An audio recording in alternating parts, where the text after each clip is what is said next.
Стерилді қолғапты кию және шешу. Өнімнің жарамдылық мерзімін тексеріңіз. Қолғаптың орамасы зақымдалмағанына көз жеткізіңіз.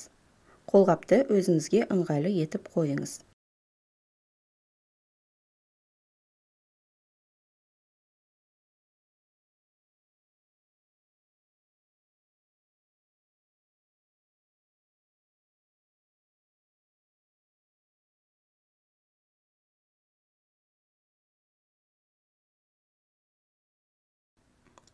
Бірінші қолғапты қолғаптың сыртқы бетіне қолыңызды тигізбей қолыңызға киіңіз.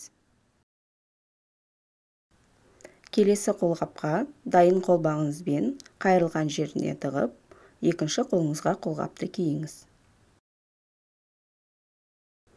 Қолғапты шешкен кезде бас және сұқ саусақтың көмегімен қолғаптың ішкі бөлігіне тигізбей қолғапты шешіңіз. Келесі қолғапты оның ішкі жағына саусағыңызды кіргізіп, екінші қолғапты сол қолғаптың ішіне кіргізе отырып шешіңіз.